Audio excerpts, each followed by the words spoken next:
Ludicrous Feed is proudly sponsored by Carloop, data to empower Australia's EV revolution, and Hankook, driving emotion. So Tesla is now selling EV chargers and the Powerwall 3 household battery at selected Bunnings warehouse stores in Australia. This move brings Tesla products to a wider audience through one of Australia's largest retail networks.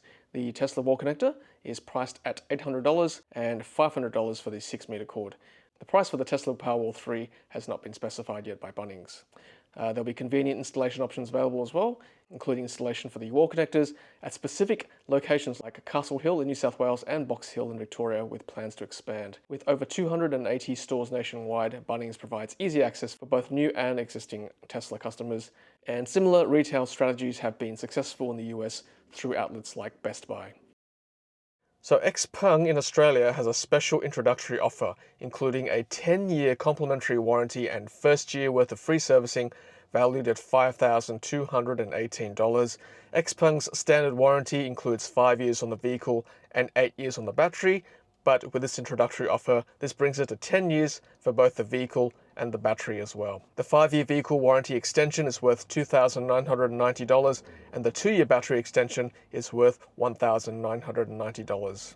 The first year's worth of free servicing is valued at $238, included in this introductory offer. Xpeng also had an earlier offer for customers who ordered before October 31. They received a free home wall charger through a partnership with EVSE Australia. The Xpeng G6 starts at $54,800 for the standard range, which includes an LFP battery, whereas the long-range variant with an NMC battery is priced at $59,800. With this kind of pricing, the G6 is definitely an affordable alternative to, of course, the very popular Tesla Model Y. With this introductory warranty offer, it's certainly worth checking out the Xpeng G6. I'll hopefully have a press car to review and test drive in the real world for you guys.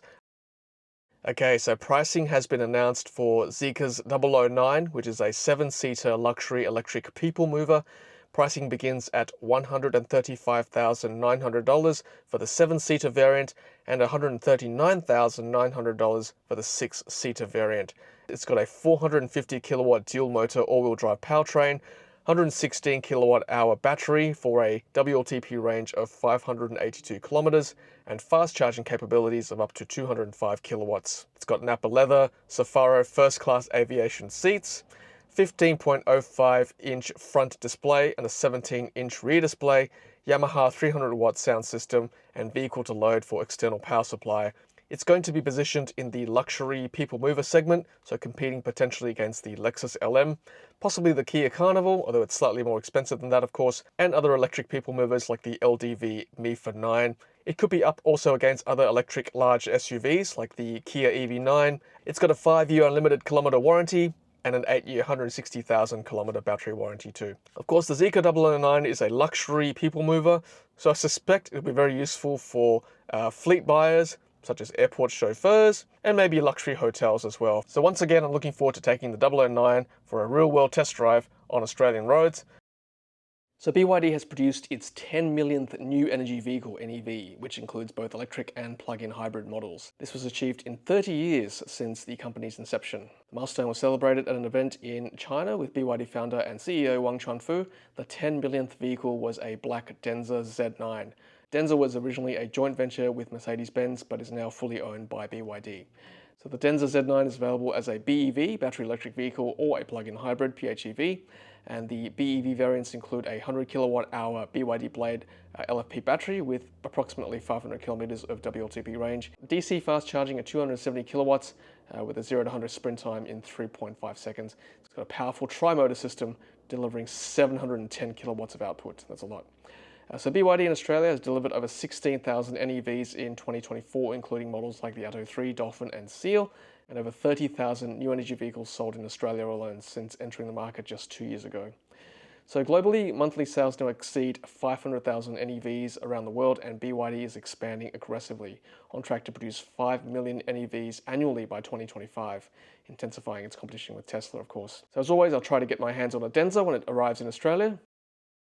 So Australian Model 3 long-range owners can now enhance acceleration via an optional $3,000 software upgrade. The upgrade reduces the 0 to 100 km/h time from 4.4 to 3.8 seconds. With this boost, the long-range variant delivers acceleration closer to the Model 3 performance, which sprints in 3.1 seconds.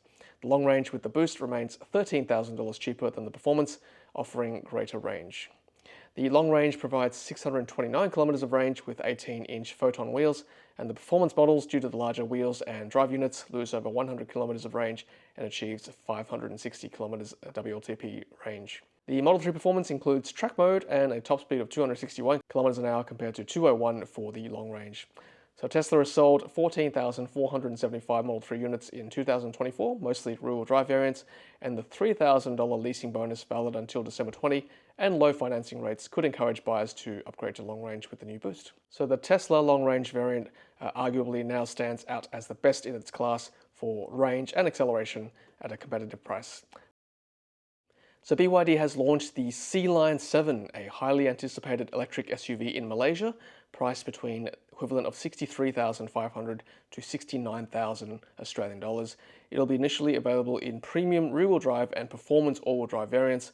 Both variants in Malaysia will have an 82.5 kilowatt-hour battery, offering 480 kilometers of WLTP range for the premium rear-wheel drive variant and 454 kilometers of WLTP range for the performance all-wheel drive variant, with a sprint time of 4.5 seconds for 0 to 100 kilometers an hour. UK markets will see a 91.3 kilowatt-hour battery variant, delivering up to 500 kilometers of range and faster 230 kilowatt DC charging speed, so potentially the EVO platform. So the 82.5 kilowatt-hour variants in Malaysia will have DC charging speeds of up to 150 kilowatts, much like my BYD Seal behind me, with a charge time of 32 minutes between 10 to 80%. Whereas the 91.3 kilowatt-hour Excellence all-wheel drive, due to be launched in the UK, will have a DC charging speed of up to 230 kilowatts, reducing it to 24 minutes for 10 to 80% charge time. So the entry-level variant for the BYD Sealion 7 is expected to do 0 to 100 in 6.7 seconds, while the all-wheel drive models will cut that to 4.5 seconds. And right-hand drive markets like the UK and Malaysia are expected to receive their deliveries by 2025. As always, I'll try to get a media car to test drive for you guys. So the GAC Aion UT, which is a compact electric SUV priced at the equivalent of 21,400 Australian dollars, has been unveiled at the Guangzhou Auto Show, targeting international markets including Australia. It's powered by a 100 kilowatt motor and capable of speeds of up to 150 kilometers an hour.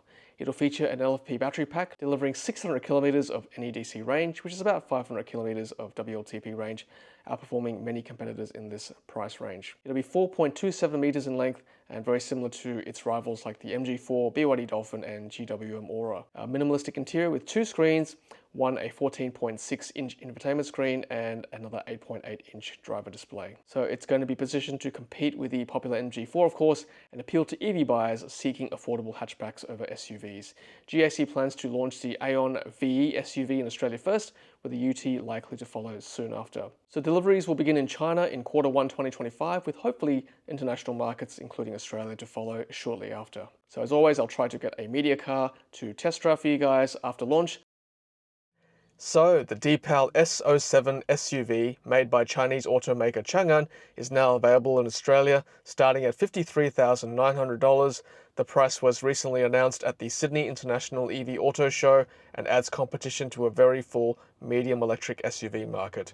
It's powered by a 79.97 kilowatt-hour NMC battery, offering up to 475 kilometers of WLTP range. It can do DC fast charging from 30 to 80% in 35 minutes, with vehicle-to-load capability for powering devices on the go. It's similar in size to the Tesla Model Y with lots of storage, 445 litres in the boot, 1,385 litres with the seats down, and it's got a 125-litre frunk as well.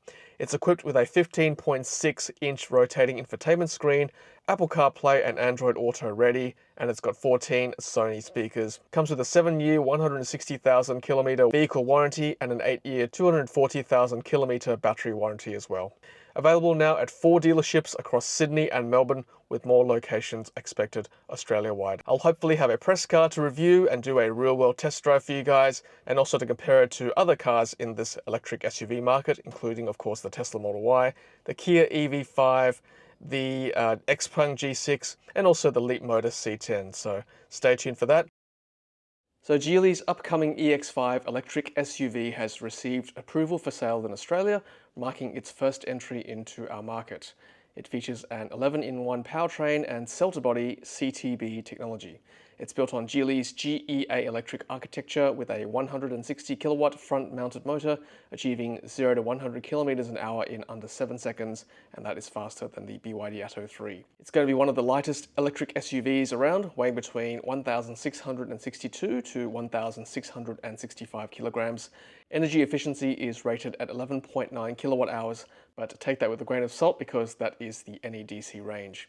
There'll be two LFP battery packs, 49.52 kilowatt hours for 440 kilometers of CLTC range, and another pack at 60.22 kilowatt hours for 530 kilometers of NEDC range. It'll support 11 kilowatt AC charging and 100 kilowatts of DC fast charging, with a 20 minutes 30 to 80% charging time reportedly. It's 4.615 meters in length and will be fitted with 18 to 19-inch wheels depending on the variant. Ground clearance between 148 to 168 millimeters, ideal for urban and family use. Expected to launch in early 2025 with pricing and specs announced closer to launch, of course.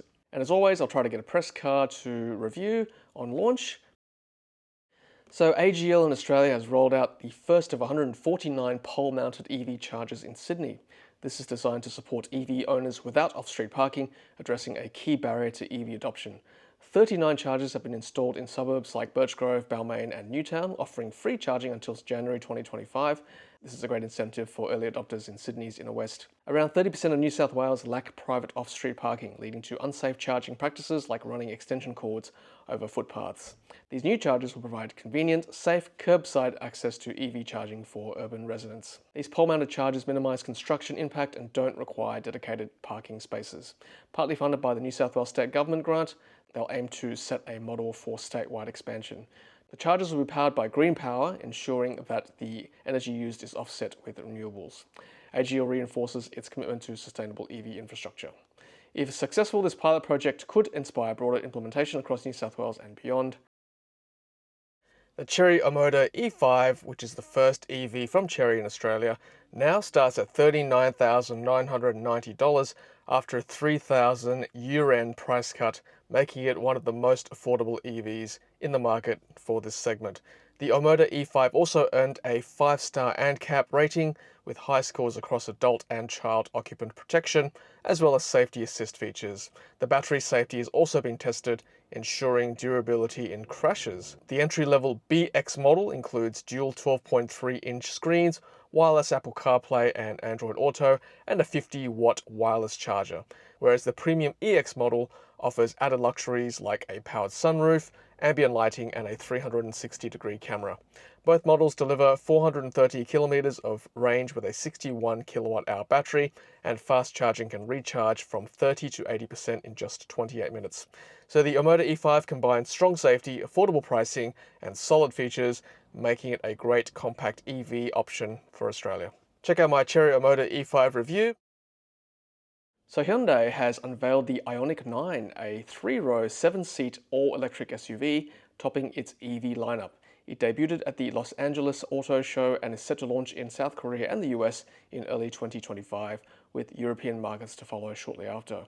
It's based on Hyundai's eGMP platform, and it offers 3 variants, all with a 110.3 kilowatt-hour NMC battery. That's a huge battery pack.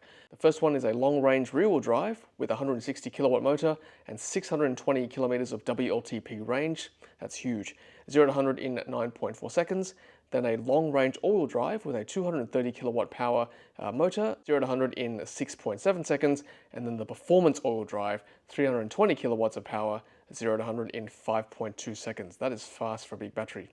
800-volt architecture, of course, allowing 24-minute DC fast charging from 10 to 80%. There'll be swiveling second-row seats as well, allowing rear passengers to face each other, but of course this may not be available in all markets. And Universal Island 2.0 sliding console for flexible storage and front-row walk-through access. It'll feature a sleek design with a low drag coefficient of 0.259. European variants can tow up to 2,500 kilograms, and it's equipped with terrain traction control and AI-based auto terrain mode. So the pricing for the Australian market is yet to be announced, but As always, I'll try to get a media card to test for you guys after launch,